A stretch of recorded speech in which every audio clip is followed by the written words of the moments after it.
Pair of linear equation in two variable का आपका सवाल नंबर आपका क्या आपका 5वां है आपका। ठीक है, तो सवाल नंबर 5 में आपको क्या दे रखा है आपका, दो पेयर ऑफ लीनियर इक्वेशन आपको दे रखा है, पहला ही दे रखा है, दूसरा ही दे रखा है आपको। तो यहाँ से आपको के का वैल्यू है, जो के दिख रहा है आपको, ये के का वैल्यू आपको निकालना है। तो इसके लिए कंडीशन आपको देगा इनफाइनाइट नंबर ऑफ सोल्यूशन दे रखा है आपका। ठीक है, तो सबसे पहले जो पेयर ऑफ लीनियर इक्वेशन दिया होता है ना, उसको स्टैंडर्ड फॉर्म में बनाते हैं। ठीक है, तो स्टैंडर्ड फॉर्म में बनाने के लिए इक्वल टू हमेशा आपका जीरो आना चाहिए, यानी कि राइट हैंड साइड हमेशा आपको क्या लिखना है, आपको जीरो लिखना है। मैंने आपको बताया था। तो ये हो गया बाबू आपका क्या, जीरो। ठीक है, यहाँ पर आपका प्लस में इधर आएगा आपका माइनस साइन के साथ आएगा। तो यहाँ पर सबसे पहले हम लिखेंगे क्या, x लिखेंगे, फिर y लिखेंगे, फिर कांस्टेंट लिखेंगे, फिर इक्वल टू जीरो लिखेंगे। आ गया पहला इक्वेशन बन गया आपका स्टैंडर्ड फॉर्म में आपका। ठीक है, वैसे दूसरे को भी लिखेंगे, ये आपका प्लस इधर आएगा आपको माइनस साइन के साथ आएगा आपका। ठीक है, और ये दो टर्म है ना आपका, तो इसको ब्रैकेट में कर दो। ठीक है, और इक्वल टू जीरो। ये हो गया इक्वेशन नंबर 2। ठीक है, ठीक है, तो यहाँ पर भी आपका स्टैंडर्ड फॉर्म बन गया आपका, यहाँ पर भी स्टैंडर्ड फॉर्म आपका बन के तैयार हो गया आपका। तो यहाँ पर आपका कंडीशन क्या दे रखा है आपका, condition for infinitely number of solution. तो इसके लिए आपका क्या होता है, infinite number of solution A1 upon A2 equal to B1 upon B2 equal to C1 upon C2। ये याद, तो हमारा A1 अपन A2 कहाँ पर आपका, ये जो x और x का जो आपका कोफिशिएंट आपका दोनों इक्वेशन में आपका यही होता है आपका। तो 2 अपन कितना होगा आपका, 2 अपन कितना होगा आपका, ये A2 कितना होगा आपका k+2 ऐसे ही करते हैं बाबू। ठीक है, equal to B1 upon B2।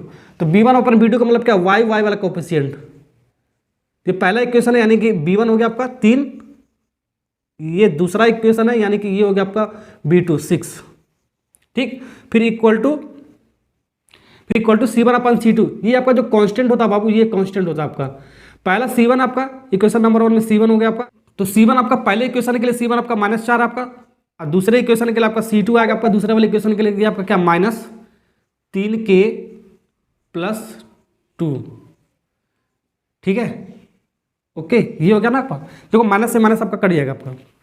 ठीक है, और यहाँ से आपका कुछ और कट जाएगा आपको, काटो रहने दो इसको ऐसे। तो यहाँ पर कितना इक्वेशन बना आपका, एक ये बन गया आपका पहला, ये दूसरा बन गया, इसको ऐसे ही सॉल्व करेंगे, ये आपका तीसरा बन के तैयार हो गया आपका।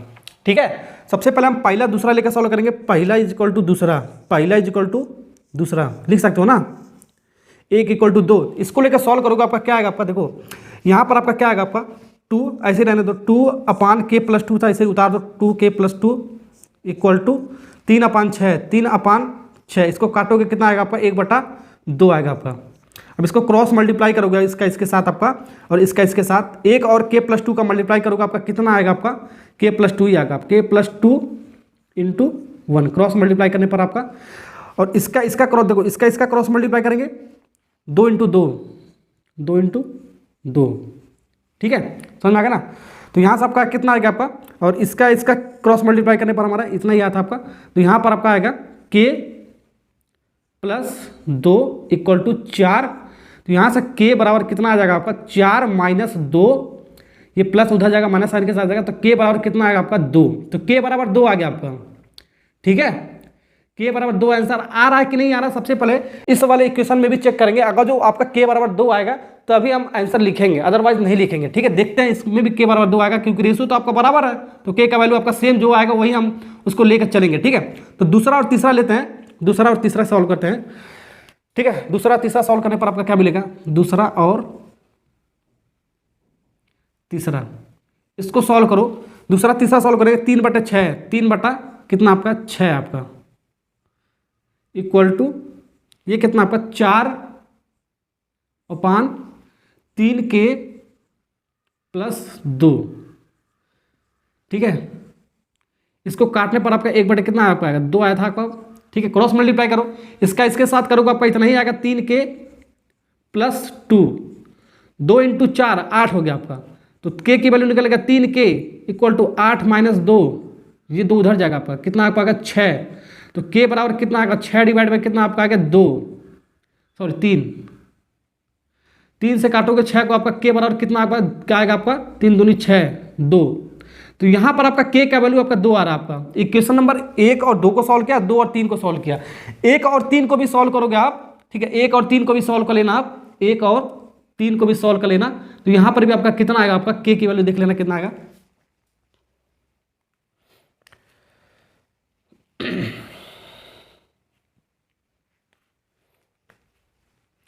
यहाँ पर भी k का वैल्यू आपका कितना आएगा, 2 ही आएगा। देखो 2 अपान क्या आपका 2 अपान k प्लस 2 है इक्वल टू, और ये क्या है माइनस 4 अपान 3k प्लस 2, 3k प्लस 2, एक और 3 को हम सॉल्व कर रहे हैं, ये भी आपका इतना ही आएगा। आप देखना अब यहाँ से इसको क्रॉस मल्टीप्लाई करोगे इसके साथ आपका, तो क्या आएगा 3 दूनी 6, 6k और 2 दूनी 4, ठीक है। इसका क्रॉस मल्टीप्लाई करोगे आपका कितना आएगा, आपका इक्वल टू 4k और ये आपका 2 चौको 8, ठीक है। k वाले को इधर लाओगे, देखो 6k, ये आपका प्लस इधर आएगा माइनस साइन के साथ 4k आ जाएगा आपका इक्वल टू 8, कांस्टेंट वाले को उधर 8 माइनस 4 यानी कि 4 आ गया आपका। यहाँ से इसको सॉल्व करोगे आपका तो आपका 2k बचेगा, आपका कितना, आपका 2k इक्वल टू 4 और 2 से काटोगे आपका कितनी बार में, 2 बार में जाएगा, यानी कि k का वैल्यू कितना आपका आएगा, k का वैल्यू आएगा आपका बाबू 2, ठीक है। k का वैल्यू आ गया आपका 2। तो कोई सा भी हम 2 लेकर सॉल्व करेंगे, k का वैल्यू अगर जो सेम आएगा तो वही आपका सोल्यूशन होगा, ध्यान रखना आपको, ठीक है। तो k का वैल्यू आपका 2 आंसर आ जाएगा आपका, कोई 2 लेकर हम सॉल्व करेंगे आप, ठीक है। अगर जो आपने तरीका समझ लिया है तो एक सवाल मैं आपको खुद ट्राई करने के लिए दे रहा हूँ, ठीक है। ऐसे ही सवाल आपका इनफाइनाइट नंबर ऑफ सॉल्यूशन के लिए ही सवाल आपका, तो इस सवाल का आंसर आपको कमेंट बॉक्स में आपको लिख कर बताना है कितना आएगा। तो वीडियो अच्छा लगा बाबू लाइक और सब्सक्राइब करके जाना, क्योंकि इसी तरीके का वीडियो मैं आपके लिए हमेशा बना कर लाता रहता हूँ। Okay, thank you.